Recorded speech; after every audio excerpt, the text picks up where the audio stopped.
भारत पाकिस्तानचं युद्ध अचानक थांबलं। कुणाच्या मनीध्यानी नसतानाही अचानक डोनाल्ड ट्रम्प ट्विट करतात आणि युद्धविरामाची माहिती जगाला देतात। पण भारत आणि पाकिस्तानचा वाद यात अमेरिकेचं काय काम, असा प्रश्न पडलेला असतानाच ट्रम्प सगळ्यात प्रकारचं क्रेडिट घेण्याचा प्रयत्न करतात। मग नंतर भारतीय सैन्याची पत्रकार परिषद आणि पंतप्रधान नरेंद्र मोदींचं भाषण होतं। यातच सगळं चित्र स्पष्ट होतं। भारतीय सैन्यातील वरिष्ठ अधिकारी आणि स्वतः पीएम मोदींनी आपल्या भाषणात डोनाल्ड ट्रम्प यांचं नावही घेतलं नाही। याच घटना अमेरिकेचे राष्ट्रपती डोनाल्ड ट्रम्प यांचा भाव पाडणाऱ्या ठरल्या। पण त्या कशा, तेच आपण या व्हिडिओ मधून जाणून घेणार आहोत। बरेचदा असं होतं की एखादी महत्वाची गोष्ट मागे राहून जाते आणि अनावश्यक गोष्टीची जास्त चर्चा होते। भारत पाकिस्तान यांच्यात युद्धविराम झालाय म्हणजेच दोन्ही देशांचे एकमेकांवरील हल्ले आता थांबले आहेत। आता अनेक शांतीदूत समोर येऊन आम्हीच युद्ध थांबवलं असा दावा करू लागले आहेत। यात अमेरिकेचे राष्ट्राध्यक्ष डोनाल्ड ट्रम्प सर्वात पुढे आहेत। नंतर चीननेही यात उडी घेतली। आम्ही दोन्ही पक्षांशी चर्चा केली, या युद्धबंदीचं आम्ही स्वागत करतो असंही चीन आता म्हणू लागलाय।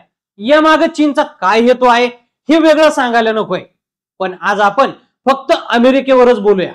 सर्वात आधी डोनाल्ड ट्रम्प यांची स्थिती समजून घेण्याचा प्रयत्न करूया। पंतप्रधान नरेंद्र मोदी यांनी त्यांच्याबरोबर नेमकं काय केलं हेच समजून घेऊया। ज्यावेळी दोन्ही देशांच्या डीजीएमओ मध्ये चर्चा झाली आणि याचा सुगावा ट्रम्प यांना लागला, लगेच त्यांनी सोशल मीडियावर येऊन आम्हीच दोन्ही देशात समन्वय घडून आणला, दोन्ही देशात शांतता प्रस्थापित केली असं सांगायला सुरुवात केली। आता दोन्ही देशात तटस्थ ठिकाणी चर्चा होईल असंही सांगितलं गेलं। याही पुढे जाऊन त्यांनी सांगितलं की आम्ही काश्मीरचा मुद्दा देखील सोडवू। निवडणूक प्रचाराच्या काळात डोनाल्ड ट्रम्प नेहमीच म्हणत होते की मी युद्धाच्या विरोधात आहे। राष्ट्रपती बनल्यानंतर जगात जितके युद्ध सुरू आहेत ते सगळे बंद करून टाकू असंही ट्रम्प म्हणाले होते। पण आता सत्तेत येऊन 5 महिने झाले आहेत तरी देखील रशिया युक्रेन युद्ध त्यांना थांबवता आलेलं नाहीये। हमास आणि इस्रायल यांच्यातही युद्ध सुरूच आहे। या युद्धातही शस्त्रसंधीची घोषणा झाली पण ती कागदावरच राहिली। सध्या डोनाल्ड ट्रम्प यांच्या डोक्यात वेगळंच काहीतरी सुरू आहे। जगात एक पीसमेकरच्या रूपात आपली इमेज तयार करण्याचा त्यांचा प्रयत्न आहे। त्यामुळं भारत पाकिस्तानच्या संघर्षात त्यांना एक संधी दिसली, लगेचच त्यांनी क्रेडिट घेण्याचा प्रयत्न केला। पण आपल्या तिन्ही सैन्य दलाच्या डीजीएमओंनी नुकत्याच झालेल्या पत्रकार परिषदेत अमेरिकेचं नाव सुद्धा घेतलं नाही। त्यानंतर पंतप्रधान नरेंद्र मोदी यांनी सोमवारी देशाला संबोधित केलं। ते म्हणाले की घाबरलेला पाकिस्तान कोणत्याही परिस्थितीत युद्ध थांबव यासाठी जगभरात फिरला। पीएम मोदींनी सुद्धा आपल्या संपूर्ण भाषणात अमेरिका किंवा डोनाल्ड ट्रम्प यांचं नावही घेतलं नाही। दोघांच्या मैत्रीचे बरेचसे किस्से जगाने ऐकले, तरीही ट्रम्प यांनी जे काही केलं ते भारताच्या विश्वासाला तडा जाण्यासारखंच आहे। या प्रकरणात अमेरिकेनं ज्या पद्धतीनं श्रेय घेण्याचा प्रयत्न केला त्याचा फायदा आपल्या देशातील विरोधकांनी घेतला। काँग्रेस तर रोज विचारतंय की युद्धविरामात अमेरिका मध्यस्थी कसा, मोदींनी याचं उत्तर द्यावं असा दोसा काँग्रेसने लावलाय।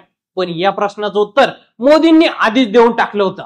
या युद्धविरामाचं क्रेडिट घेण्याचा प्रयत्न अमेरिकेचे राष्ट्रपती आणि उपराष्ट्रपती दोघेही करत होते।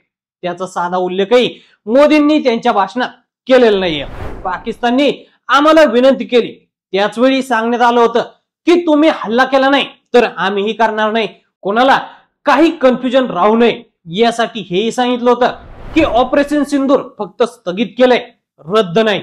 एक प्रकारे पीएम मोदींनी जसा डोनाल्ड ट्रम्प यांचा भाव पाडलाय तसं करण्याची हिंमत जगातल्या कोणत्याही राष्ट्राध्यक्षांनी अजून तरी केलेली नाहीये। डोनाल्ड ट्रम्प यांना अजूनही पंतप्रधान नरेंद्र मोदी समजलेले नाहीत।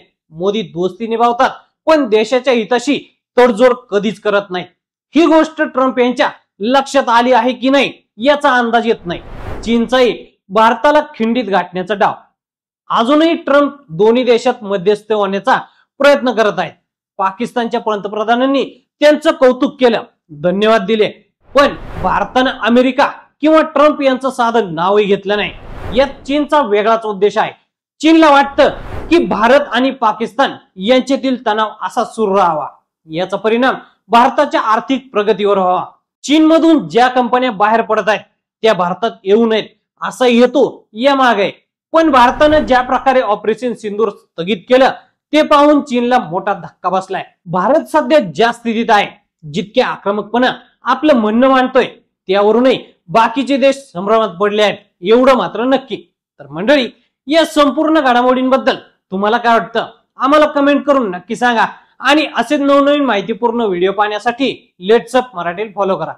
सोशल मीडियाच्या भाऊ गर्दीत विश्वासार्हतेने चकाकणारे नाव म्हणजे लेट्स अप मराठी. सगळ्यांना, सगळ्या नागरिकांना ती स्पीच, ती लेट्स अप वरील मुलाखती म्हणजे विचारांचा खजिना. त्यानंतरच्या निवडणुकीमध्ये मला सोडून गेले. बातम्या केवळ वस्तुस्थिती सांगणाऱ्या, न प्रोपगंडा, फक्त जनतेचा अजेंडा. क्योंकि आने वाला कल जाने वाला है, जाने वाला कल आने वाला है. राजकारण, मनोरंजन असो की क्रीडा क्षेत्र, महाराष्ट्राची स्पंदने संवेदनशीलतेने टिपणारे माध्यम म्हणजे लेट्स अप मराठी. जगासोबत एक पाऊल पुढे राहण्यासाठी लेट्स अपचे ॲप, सोशल मीडिया आणि वेबसाईट सोबत कनेक्टेड रहा.